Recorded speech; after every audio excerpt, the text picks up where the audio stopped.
All right, well, we can get started and hopefully some other folks will join us. Keenan, thank you so much for being here. Thank you all so much for joining us today for today's session, Elevate Your Teaching, Supporting and Welcoming Multilingual Learners to Our School Communities with Mayra Cruz. I'm Megan Dale from the Center for Schools and Communities, and this session is being offered as part of our Pennsylvania Refugee Education Programs Learning Series, Together We're Better, which is our quarterly webinar series. Today's session focuses on creating inclusive classrooms and school communities, best practices for supporting language development, and tools to empower multilingual students and families. And again, our session today is led by Mayra Cruz. Mayra is an equity-driven educational leader in the dual language world who is passionate about creating linguistically liberating schools for emergent bilinguals. She has served as a teacher, instructional coach, assistant principal, and was a principal for 7 years. Named the 2020 National Blue Ribbon Principal of the Year by the U.S. Department of Education, Mayra credits her success to doing, quote, with communities, not simply, quote, for communities. She is a founding partner of the Canizales group alongside her sister, which prepares Latinx leaders for the dual language principalship that serve to design for language learners and newcomers. Thank you so much for leading today's learning, Mayra, and I'll pass it over to you. Thanks, Megan.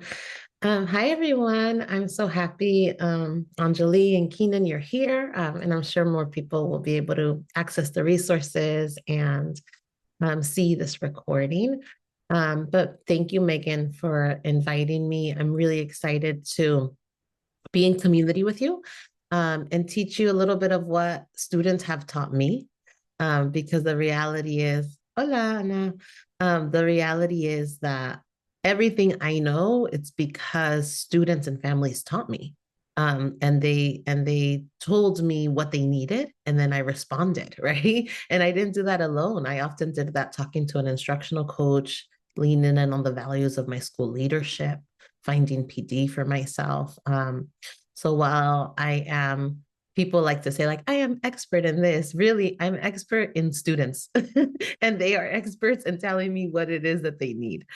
So my name is Mayra Canizales Cruz. And just so that you know a little bit about who you're sharing space with, that was little Mayra when she was probably getting ready to go to kindergarten and totally thought she was a boss and in charge for sure. And I am an American born language learner. I was born in the United States. I'm a proud anchor baby. I was the first person in my family. Hi, Robin. How are you? I was the first person in my family to be born in the United States. They joined California in the mid 80s, fleeing civil war out of Nicaragua. And I think it's also really important to realize that like birthright citizenship is key to my family's success. But also the idea that I did nothing to earn the privilege of having the coveted passport except be born at a specific time when my mom and dad were in a specific place.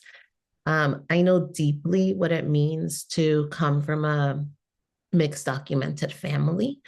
And I knew early on that I had a true story about how my family got here. And then I had a fake story and life narrative. And my parents taught me that I knew how my family got here, but that's not something that was allowed to be shared at school. So I know what it also means to kind of live this double life for safety and security. And my sisters were undocumented dreamers in California for 17 years. So we all ended up going to UC Berkeley. That's me graduating high school. You could probably tell the years because of the makeup and lip liner. But that's a little bit about who I was. I am a dual language kid, emergent bilingual myself, American born language learner who grew up to be a dual language school leader. And I did most of my career in the East Coast. I taught fourth grade in Boston. And these little niñitas were my students in Washington, D.C.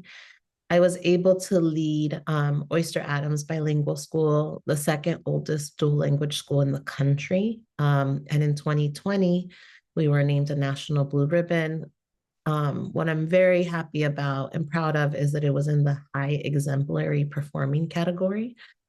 So we were one of the highest performing dual language schools in the nation. It was really a microcosm of the United States. I had sons and daughters of senators and presidential candidates sitting in the same exact classroom as Venezuelan migrants and third, second generation Salvadorian students whose parents and tios had gone to that school in Washington, D.C., along with students with interrupted schooling who we knew had just came from Chicago for reunification. Our students had a really interesting path that if they crossed into asylum seeking or immigration patterns in Texas, they were often then sent to Chicago and then come to DC. So sometimes we had to unravel just like what our student had gone through the past 2 years and how they had access and in what languages to really think about the best placement and arrangement of their schedule. So that's a little bit about me. I now work with the Canizales group, and we really help school districts, nonprofits, philanthropy, think about how to create an ecosystem for emergent bilingual success, and specifically how dual language schools could help in that category.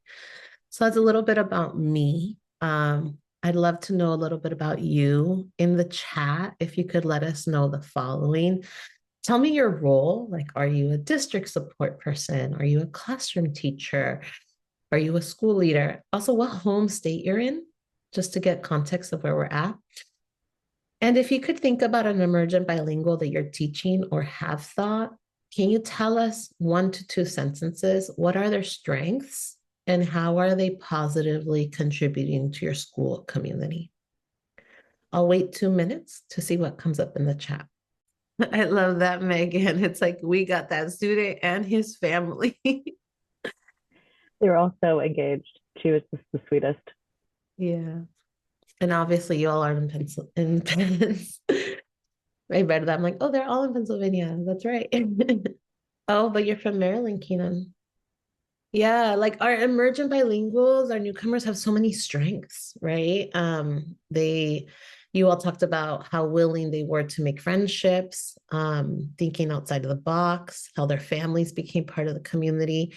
And if we think about it, it takes so much courage, right? It takes so much courage and social skill to think about how to learn a new language while still being a kid or a teenager, while making friends and sustaining cultural and their traditions out in and out of side of school. So thank you so much for bringing in some of your knowledge and letting me know who is here. We have classroom teachers and coordinators and assessment coordinators as well. Yeah, breaking through language barriers. So I want to talk about and give tips about this in 3 different categories. And I'm going to start with welcoming the families. And I will say that you all are super, some of you very veteran in the field. So it might not be completely new information. And you're like, oh, I've been doing this the whole time. But I'm hoping to add a little bit of texture and a little bit of examples of how it could be particularly useful in the moment and time that we are now. So when we think about students, we also have to think about their families and like how we can engage them in family wraparound services. One of the strategies that was taught to me at the school that I led was the importance of family interviews.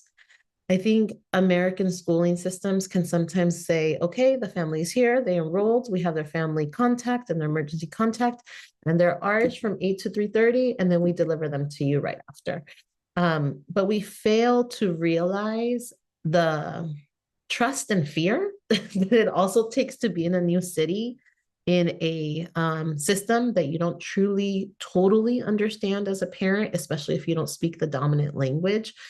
And what we can gain from slowing down the enrollment process with families so that it doesn't feel like it's something that's being done to them. Sign here, do this. this is your password. When somebody's late, please call this number.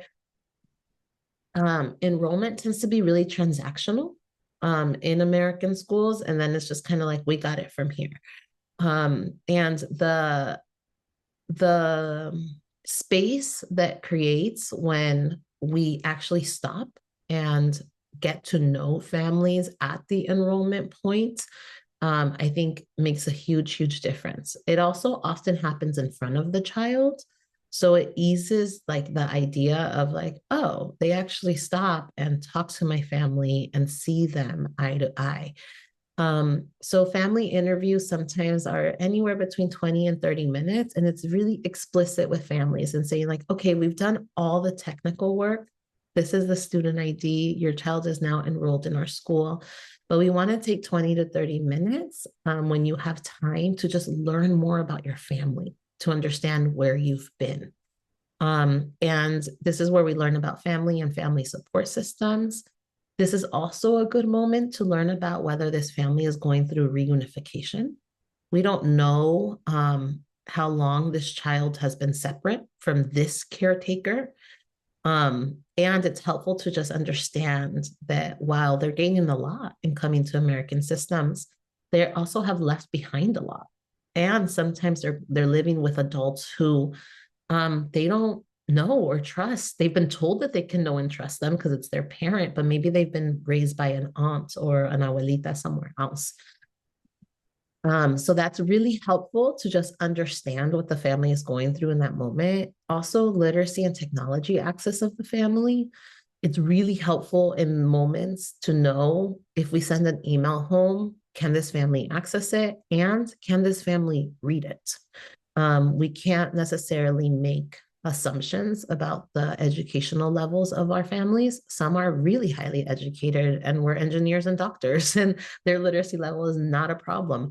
And others would really benefit from a WhatsApp video note or a voice note. So before we go and spend time creating emails that they can't read, and it would be really beneficial for that child's team to know this family is more of an audio family, and a WhatsApp voice note would be way better at reaching the family than an email.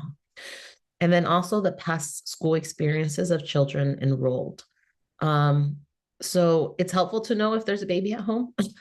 It's also helpful to know if there's an adult child at home, to know, oh, we're actually getting his little sister next year when she turns 5.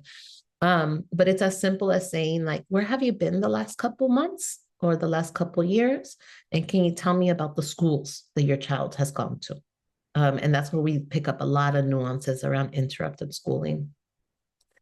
There's also a point where you can make connection to community and wraparound services. Some of our families, the school is like the first stop, but they're still trying to figure out what the rest of the community services are, and provide case management as needed with your community-based organizations, like just simply asking, what else do you need?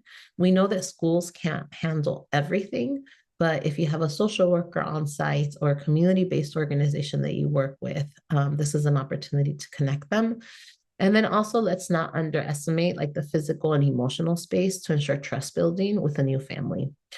And the last thing I want to say is that this is a collaborative approach, and this is not solely the responsibility of the gen ed teacher who speaks the language or that cares deeply, or the ELL teacher, right? Case management is beyond an ELL teacher's scope of work, which is why we have counselors and parent liaisons, and social workers at schools, so that, sometimes it's like, well, this person speaks this language, come and do this family interview, but really it should be a collaborative approach. It shouldn't just fall on the teacher who speaks the language or the ELL teacher, right? So really think about like, if we think this is good practice, how do we make sure that we do this and then relay the information to the teacher team so that they feel equipped with the information, but they don't feel like they have to be the wraparound service for the school.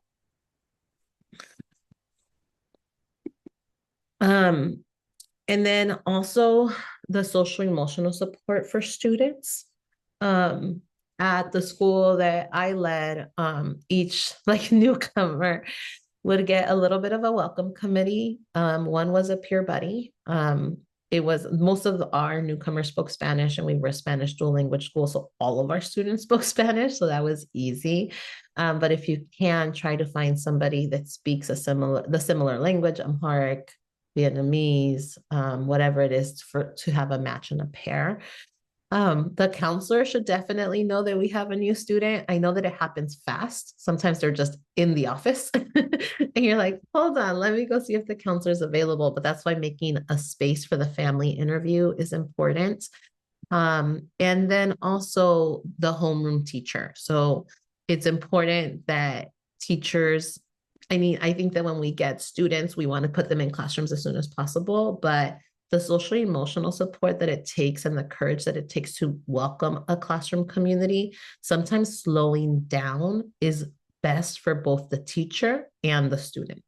Instead of showing up, put this uniform shirt on, head up to the class, and then the student can tell when a teacher is not ready for them. And it just makes everything a little bit more awkward than it needs to be. And one of the things that we talked about was, how do we not just throw the student in the classroom right away without the teacher even knowing, and instead ensure that they meet their buddy on the first day. They have a session with the counselor. They have a school tour and walkthroughs. And that if the parent can be there, the parent is also joining. So it feels like a gradual release. Some of our newcomers haven't been in school in a while. So it might be really scary in the beginning. The next strategy is newcomer social lunch bunch. We had this every Monday at our school, and it was like the United Nations. It was like, the all kids from different countries, but they knew that on Monday they had lunch in a special place at school. They usually sat outside on the veranda with other kids who were joining the American schooling system within the last 12 months or so. And they had their ambassador, which at our school was the school social worker. So that's where they talked. That's where they asked the questions. That's where they realized, and that it gave us the opportunity to say, like, oh, I remember the teacher came to us and said, they're really confused about free and reduced lunch. Like, they just don't understand how it's free. They've always had to pay for their lunch. So they were trying to add money to their machine.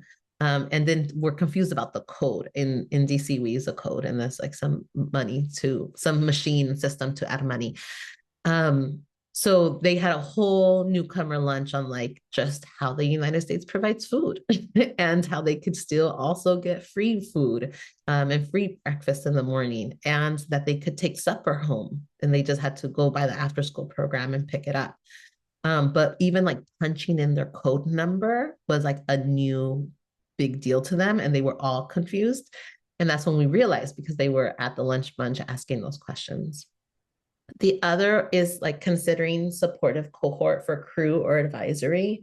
Our newcomers, especially in grades 4th through 8th, needed such specific support as they transitioned to our school, that they had their own advisory or their own crew. And we used to have advisory once a month.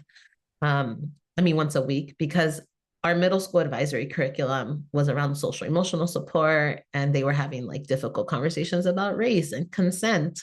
And our kids need that, like our newcomers need that. But for the first 8 weeks, they needed just adjustment support. So they had a specific advisory and crew that was led by the ELL teacher, sometimes a social worker, sometimes a parent liaison.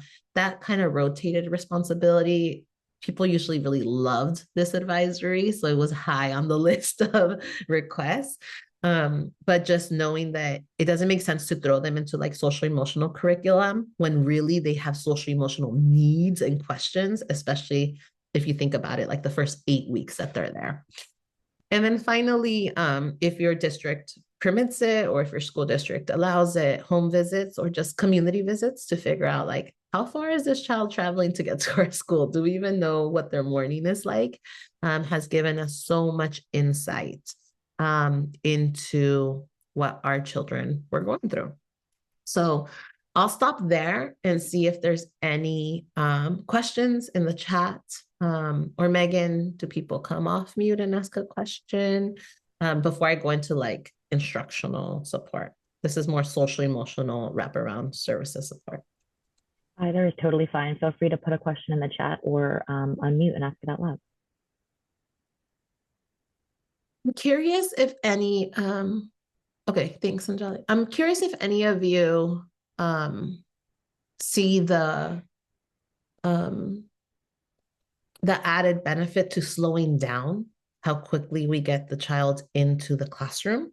And if you've been able to accomplish that and get your district to, or your school site to do that, or if you're like, man, I have felt this for a while and I'm so glad that somebody else sees it. Robin, I see you like nodding. Have you had success actually implementing it? And do you see the asset to it? I definitely see the asset to it because a lot of our refugees are coming with zero paperwork. So to slow down and to get to know the family, especially with the parent interview, it helps with the placement a lot, not quicker, but a lot more efficiently. Mm-hmm. I also think that every kid is different. There are some kids who are in their uniform and they're itching to get into the classroom. Like they just like, can I start today? Can I start today? Can I start today? And sometimes we had to make decisions of like, okay, they really want to get in. How can we get them into art or PE? Right? Like that it's an easier in for the teacher because then we could say there's a newcomer, but PE is so physical that they'll be able to participate right away. Whereas like putting them straight into their ELA classroom is hard because maybe the teacher's not ready with accommodations and they actually feel a little bit more isolated in that moment. And then we know that some students are like, no, I'm not ready. And it's like, okay, we'll try again tomorrow, and we'll give you your uniform so that you can come tomorrow with your uniform. Or do you have school supplies? Like let's take a walk to the closet supplies corner and have you pick out things that's going to get you excited to start tomorrow. Like I said, schools are usually the first stop for families. So some of them are jet lagged. Some of them have been traveling for a long time. Some of them still don't have a steady home. So just making sure that we follow kind of the energy of the student. Yes, our goal is to get them into instruction quickly, but we also don't need to traumatize in the process.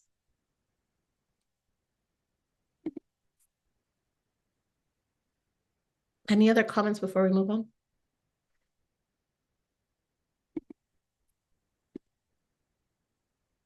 Okay. So let's talk a little bit about language supports in the classroom. My first tip to all teachers, whether they're ELL teachers or they're new coordinators in their district or they're general ed teachers, is to first inform yourself and advocate. So make sure that you know your school sites and districts model to support newcomers and emergent bilinguals, and then advocate for proper placement.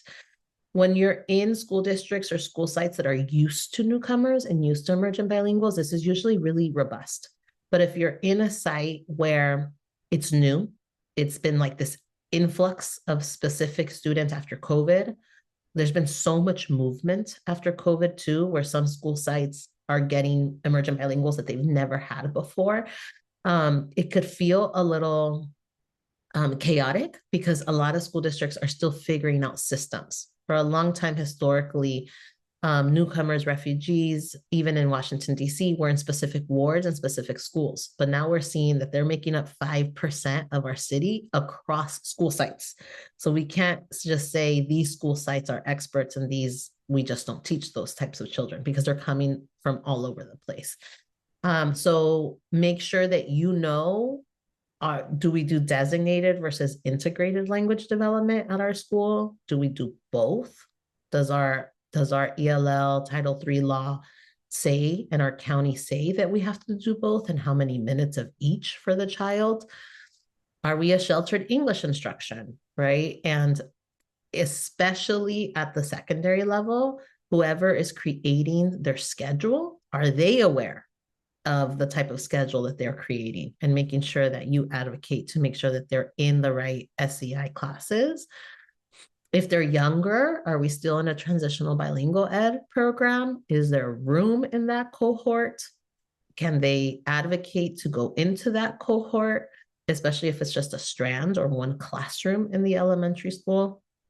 If we're a dual language instruction, it's important to say, like, is this child literate in their first language? Because that will help us determine if they need Spanish language development before they need English language development, and how we can alter the schedule.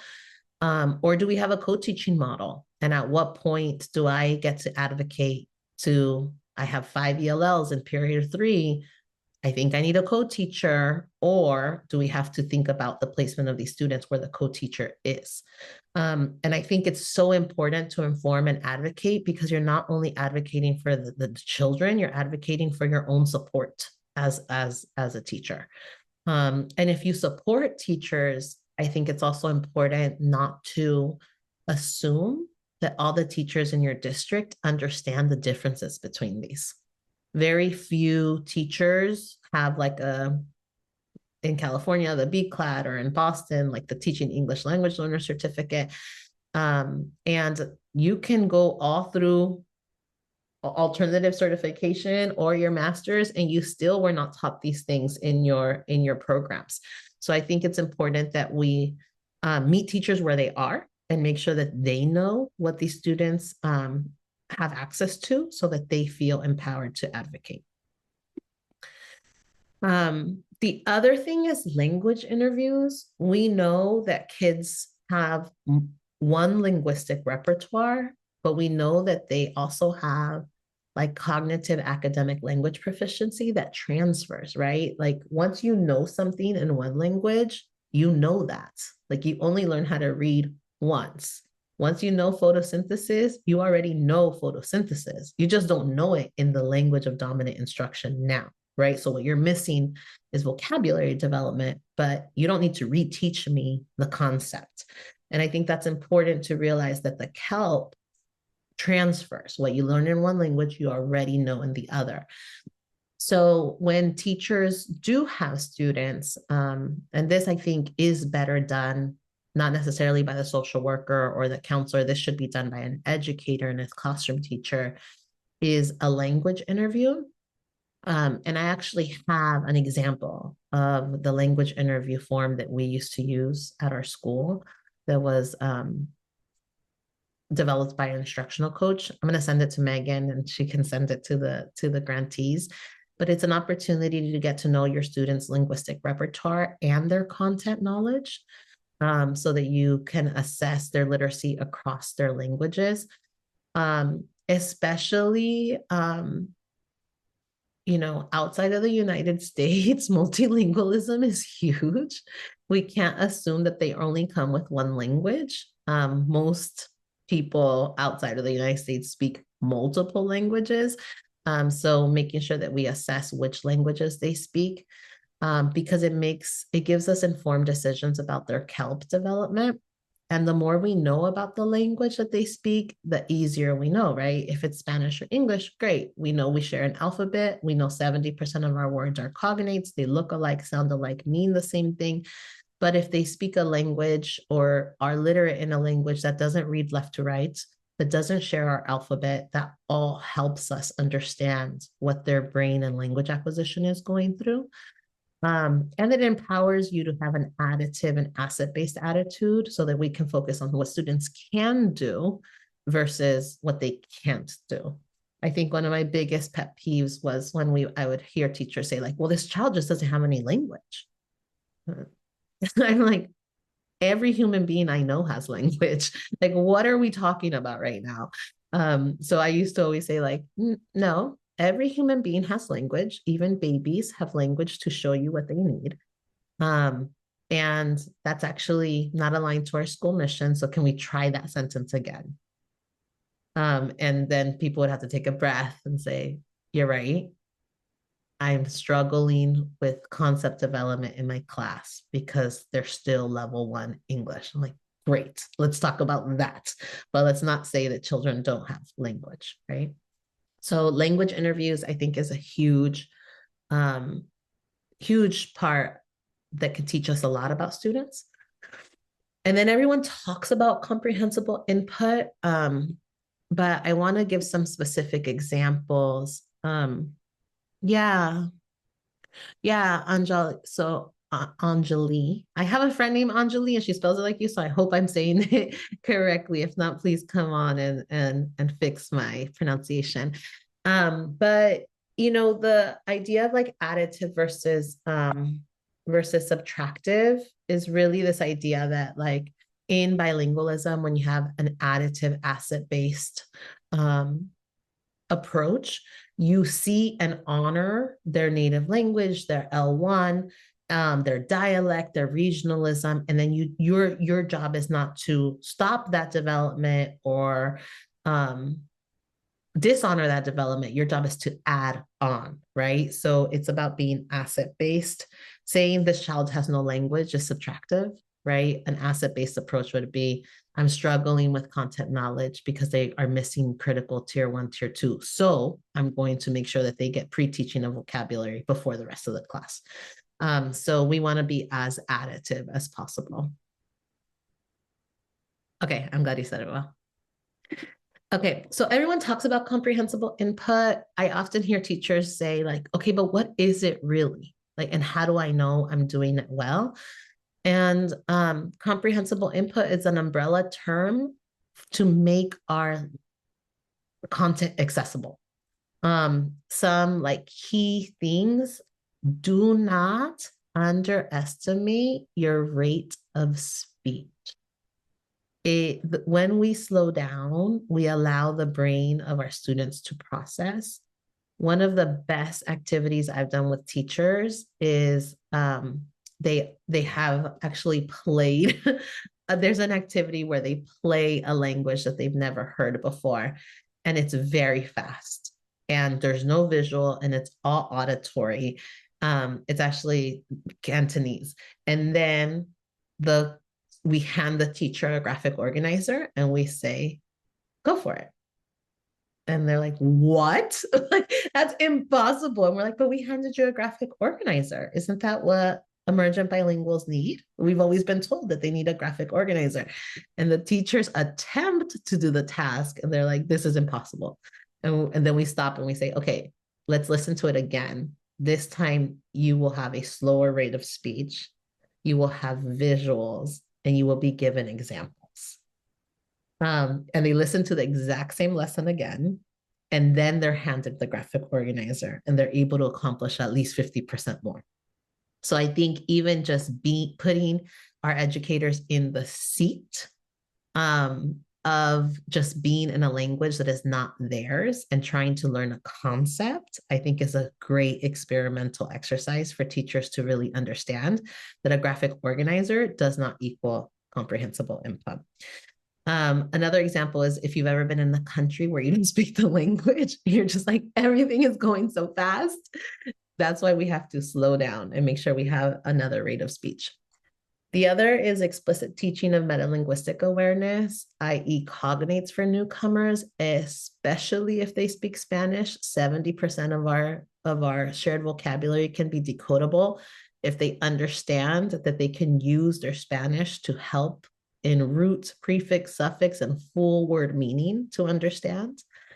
Having visuals for kids, listening and talk tasks with scaffolded support. Listening tasks are so underestimated and underutilized in our classrooms. Even when we do think alouds or we are modeling something, it is so helpful for emergent bilinguals to be told what exactly they're listening for, because they can only comprehend a certain percentage. And if their brain is trying to figure it all out, it could actually lose effect. So what you actually want to be able to do is say, as I do this, I want you to listen for X, Y, Z, and let them know how they're going to listen for it. And it just lowers the cognitive lift of what you're asking them to do. The next thing is translanguaging and recasting to honor language development and vocabulary. Some of the best ways to think about this is that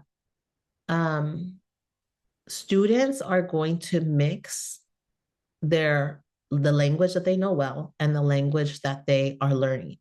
And we hear it all the time. Like we'll say something like an English word, an English word, an English word, a Spanish word, an English word, right? And the idea is that we want to let students translanguage and use their whole linguistic repertoire to make meaning. And then we want to figure out what is the word that they're missing to be able to recast it to them and then have them repeat it to us. And what you'll find is that a lot of times emergent bilinguals will stop right before they're going to try to make meaning in verbal speech because they're actually missing a conjunction, like how to say in order or for or because of. So the pause that they do before, they're actually thinking 3 to 5 words ahead. So it's really, and we think they're not understanding. So what we do is that we ask the question a different way. And now instead of giving the student wait time to process what it is that they know, they are now processing 3 more questions because we often interpret silence as not understanding the question. So making sure that we provide the wait time and then we say things like, you can say it in Spanish, right? We will help you. Use all the English you know. With older students, it's also effective to say, what is the word you don't know how to say? And they'll say this, or they'll point at it, or so that they know that they can translanguage. Once they realize that they can mix their languages and you'll help decipher and make sense with them, they're less likely to pause and stay in their mute stage. The next is strategic peer partnership. You know who has specific languages in your classroom, and you also know who has a lot of empathy and patience. The student that overpowers a turn and talk is not the best student to match with the emergent bilingual. I think sometimes we think, oh, they're such good models, they can be together. But in reality, what they do is just kind of bulldoze over the other child. So making sure that we have strategic partnerships where people are patient and they actually give other students a chance to talk. And then also previewing of text, a picture walk, especially with elementary school students before a read aloud, is huge. So they can just have context for what is about to happen. A close reading of the most important part of a chapter before them or with their ELL teacher as pre-reading is huge. And I think sometimes often more effective than modified text, because if you're not skilled at modifying text, we also often take out a lot of meaning. So sometimes we think shorter is better, but we decontextualize.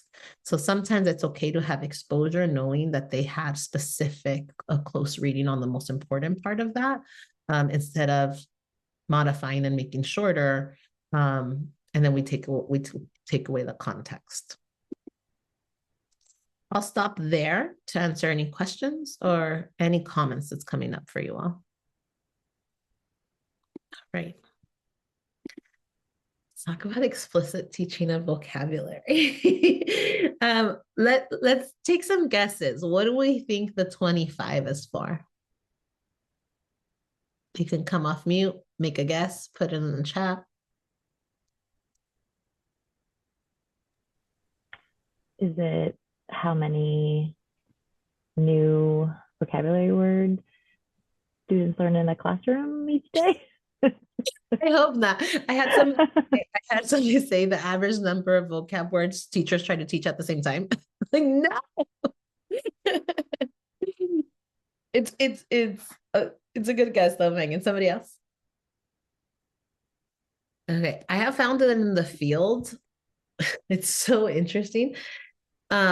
We and I did this as a teacher too. So I say we because I did this, and I had to be corrected. We both over and under teach vocabulary. We know that explicit teaching of vocabulary is a best practice for emergent bilinguals, but when I say we over teach it, is that we try to teach too many words at the same time. When I was first teaching, I didn't truly understand the difference between teaching spelling rules versus teaching vocabulary. That had to be taught to me by an instructional coach. And when I say we underteach it, is that we give definitions and we do not give students opportunities to actually use the word. So when we overteach it, we're trying to teach too many words at the same time. And when we underteach it, kids don't actually learn the words, even if we only do 4 to 5 at a time. So I would say you want to teach 4 to 5 vocabulary words at a time. Like there really is no need to teach more than that, because you want to teach vocabulary words that are connected to the mini lesson that are then going to be used in the task, right? And I don't think we need to teach more than that at a time, because we're also teaching concepts at that time too. So the most common, and I'll say malpractice because I committed malpractice in my classroom until coaches stepped in and told me, in the classroom, is around the nation. I've seen classes around the nation, and we are really good at teaching vocabulary to ourselves. The teachers say the new vocabulary word more than the students. And I've seen this in kindergarten all the way to seniors. And the 25 is that research says that newcomers or emergent bilinguals or students in particular need to say a word 22 to 25 times themselves in order for it to become a part of their vocabulary. And the malpractice that I see, and that I also did until I was interrupted and taught, was that when we teach vocabulary, we say the word a lot, but the students don't say the word a lot. So let me tell you how this happens. We teach a word, we say the word, we repeat the word. We have students write down the word. It's now 4 minutes in, and I've said it 7 times, and the child has still not said it. Right? They've written it down, but that's about it. Then we show pictures of the word and we start repeating the word again. These are examples of the word. Let's look at some pictures of the word. The child is still silent. If anything, they've written it down once. And then we know that we ask questions, but we actually use the word again in our question.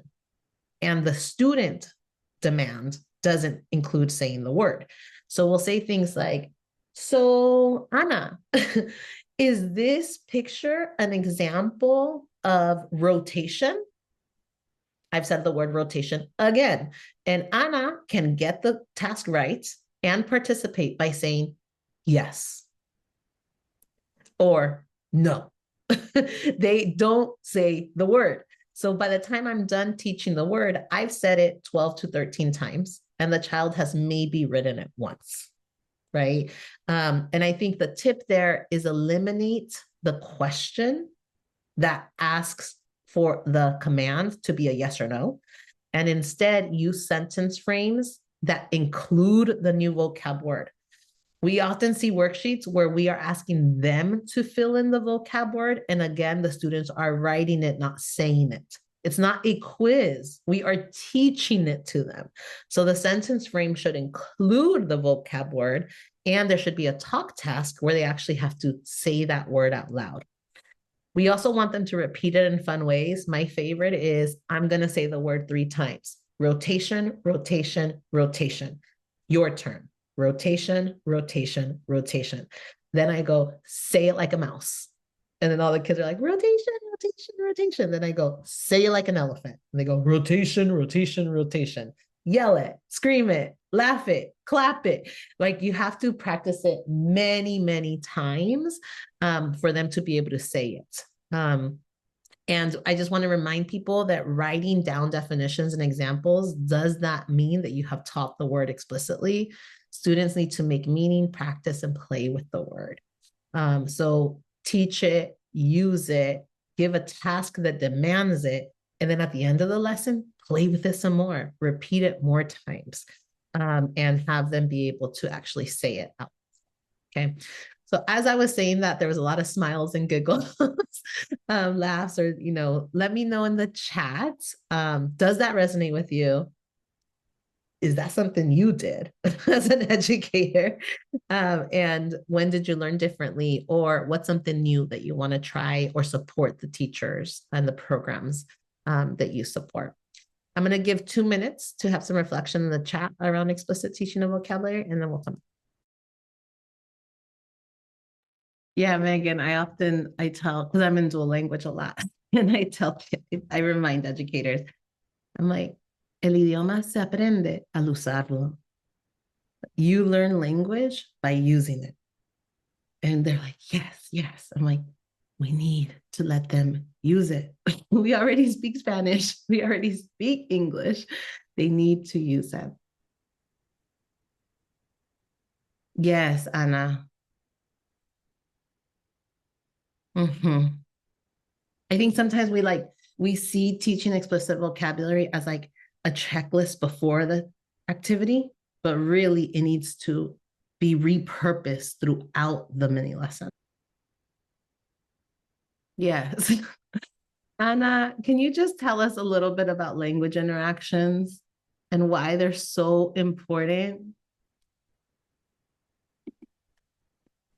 Absolutely. I really think that the research conducted by Dr. Aida Walke from West Ed has always pointed out that not only language is acquired through social interaction, but also content attainment happens through social interaction.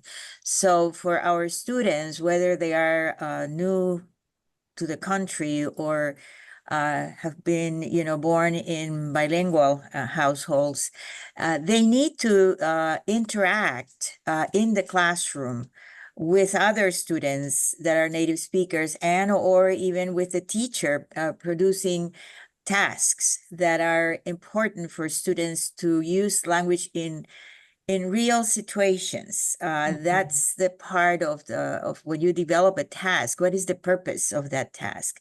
Can the student actually see themselves using that word in a meaningful way, or attaining that concept as part of their experience in what you have taught in the class? So I am a firm believer that when I do walkthroughs and I see students actually speaking to one another, and interacting with one another, I will see that really there is action, and there is, because language is action, and there is also that interaction that is necessary for them to appropriate the language. Yeah, I love Dr. Aida's work, right? Because it's like when she speaks, it's like it makes so much sense. Oh, absolutely. Yes. Around the human experience, right? And she's Peruvian, and and I am Peruvian too, so that's two things. You're like, it makes double sense. Exactly. Thank you, Señora Ana. De nada. The last thing that I will talk quickly about before we close out is language objectives. I think language objectives are underutilized, and sometimes they're seen as a dual language practice or just like a sheltered in English instruction practice, but I think they could be beneficial for all students, but it especially brings clarity to the emergent bilingual. There's a cheat sheet that I'm going to share with Megan, and she'll make sure that all the grantees get access to it. But the way you want to think about content objectives is what we've always done, what we were taught in graduate school, what we see on boards. It comes from the state standard, and it's the what of the mini lesson, right? The language objectives are functions of language, and they lie within the language domain. Is the big task here reading, writing, speaking, or listening? And it's really the how of the student task, and they give direct access to the language demand that the students need for the independent task. We are often doing language objectives in our modeling, but we're not being explicit about which language domain we're in and how we want the student to interact. with the content objective.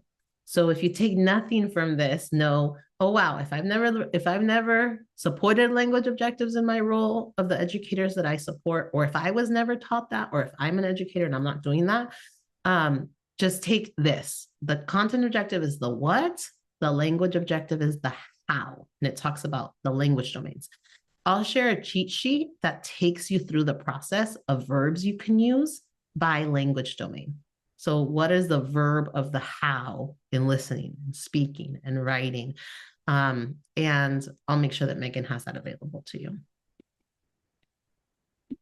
I guess we can just do a chat check-in, or you can come off mute. We have like 3 minutes. What is affirming about what we've talked about the last 55 minutes? What is something you want to learn more about? And maybe if we haven't heard your voice and you're in a position to share, maybe we can share a little bit. And I'll stop sharing screen so we can see each other.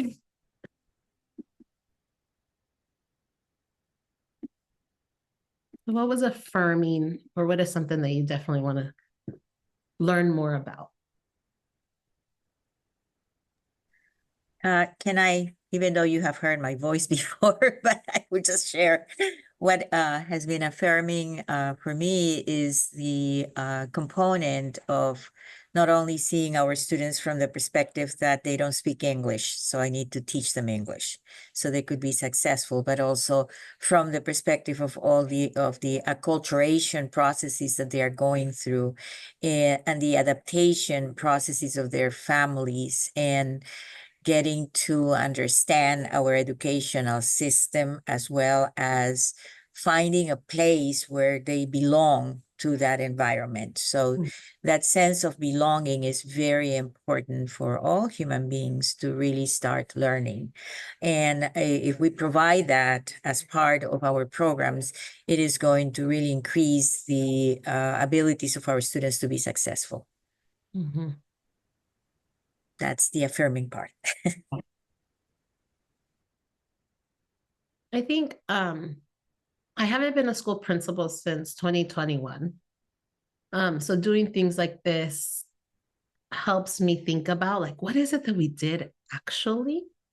And it's such a reminder that, like, yes, we need all of the comprehensible in the classroom, but also this child and this family is having such a pivotal human experience when they are entering our school, and like slowing down and meeting them where they're at, and not making the enrollment and the first week so transactional, I think was a huge lever in our success with families.